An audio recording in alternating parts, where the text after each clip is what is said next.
I've recently put out a couple of videos where I speed paint a black miniature by incorporating dry brushing as the main method to get the paint on the model. Today I want to share with you what I believe to be the fastest way to speed paint a black miniature. Now of course I'm talking about a fully fleshed out and fully highlighted black miniature, not just slapping a coat of acrylic black paint on the subject. So let's grab our airbrushes and get started. Welcome to Trehane Miniatures. I'm beginning with a model fully primed with matte black primer.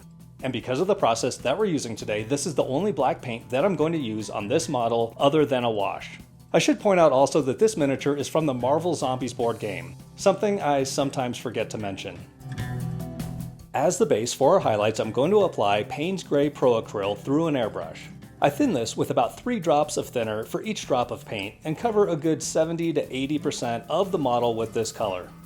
When highlighting black, I prefer to use paints that have a little more color to them than a typical grayscale. For today's highlights, I'm using a progression of blue-gray paints. If you've seen my previous Black Panther speed painting video where I dry brushed these blue-gray colors onto the miniature, then you're already aware of just how fast this method can be. However, the airbrush is faster than dry brushing in 2 important ways. First, it obviously gets the paint from the brush to the model faster, significantly reducing the amount of time it takes for each layer to get on the miniature. The second way it's faster is demonstrated here. With the airbrush, I'm able to completely skip the intermediate blue-gray layer that was required when I dry brushed the paint on the other Black Panther miniature. When dry brushing, I used Iron Wolf as an additional layer between the Payne's Gray and the Wolf Gray that I'm using now, to ensure a smooth transition between colors. That isn't required when using an airbrush. The outer edge of the airbrush spray will diminish in opacity, allowing more of the darker Payne's Gray layer to show through the Wolf Gray on the perimeter. This will create a very natural looking transition without the need for intermediate color layers. This smooth jump in value can be achieved with a standard brush also, but would require glazing the transition, which is more time consuming and no longer considered speed painting in my opinion. I use a standard brush to apply the final highlight with Glacier Blue. These highlights are very intense, so I want them to be small and precise. Using a standard brush like this is definitely slower than an airbrush or dry brushing, but the highlights are so small that not much time is spent doing this. Plus, the Glacier Blue paint has so much white in it that it is very opaque, so one coat is all that's needed. Also, I should point out that when painting in this style, I always paint the black areas first, because this area will get a black oil wash later. This way, these highlights have time to dry while I paint the rest of the model. I usually let acrylics dry for about 2 hours, sometimes less, before applying the oil wash. I finish painting the rest of the model, go have some lunch, and then come back and apply the oil wash. As I've said many times before, I live in an incredibly dry climate, so your drying time may be different than mine. The final step before the wash is to paint any accent pieces that will also be affected by the black wash. For the Black Panther, there are only some silver trinkets around his upper torso. For this, I use gunmetal gray as the base coat. Then I highlight with a little shining silver. For continuity's sake, I'm jumping to the oil wash step, then we'll come back and finish up the rest of the model. I make a black wash with 1 part ivory black paint and about 10 to 20 drops of mineral spirits. This is very much like a pen wash that you'd use for panel lining. It may be a little too thin for this application, but I make it work. The most satisfying part is how easily this oil wash flows over the entire miniature in seconds.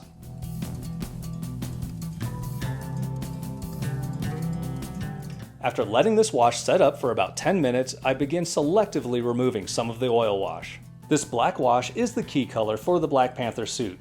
Therefore, I don't do the usual bulk removal step with a large makeup sponge.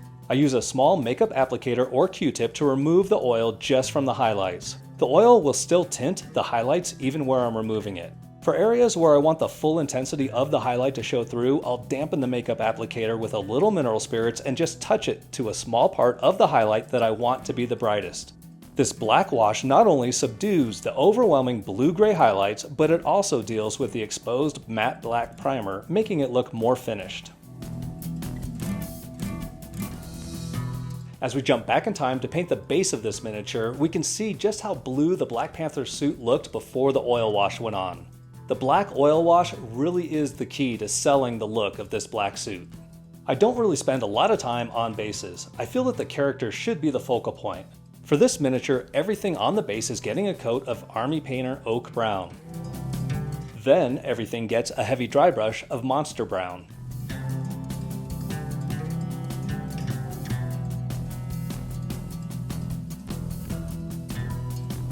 I use yellow ochre to dry brush the tree as well as a very light dry brush over the ground.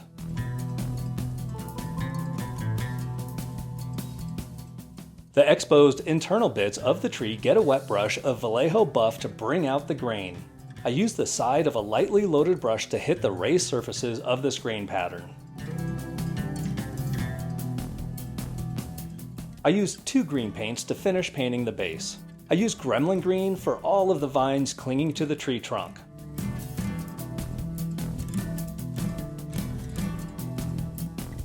And I use Green Proacryl to paint all of the leafy bits.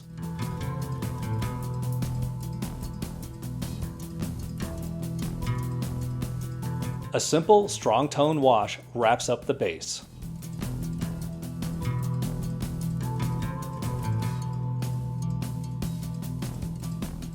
And with that, the Black Panther is completely painted. Unless, of course, you want to add an awesome OSL glow to one side of the miniature to make it really pop on the table. For that, we need to briefly return to our airbrush one last time. I'm using Crimson Red acrylic ink mixed 50-50 with airbrush thinner for the base of the glow. I'm confident in this ratio, so I mix it directly in the airbrush cup. When thinning a paint for the first time to use in an airbrush, I usually mix it in a small metal dish first to verify the proper consistency before committing it to the airbrush. There is very little thought here as I simply spray the red ink from the direction that I want the light to be emanating. Clear orange is used to brighten the OSL glow. We're going to paint this orange within the red base layer that we established with the airbrush. This single step is the most time-consuming part of this entire project. I have the clear orange thinned a little with water and I'm applying it in a couple of layers, covering a little less area with a subsequent layer. It doesn't take too much water to thin this paint since clear orange is pretty translucent right out of the bottle. I drag my stroke toward the direction from where I imagine the light to be emanating so that the orange is more intense at the end of the stroke, which is closest to the imagined light source.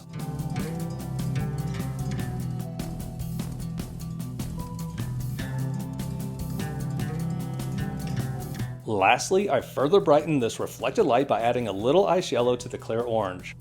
I follow the same procedure as before, applying this color in a couple of layers within the clear orange area, and I cover a little less area with the second layer.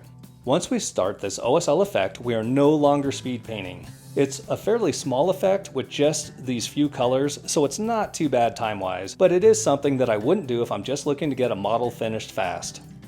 And speaking of finished, the Black Panther is all done. Speed painted up with the addition of some orange OSL for flavor.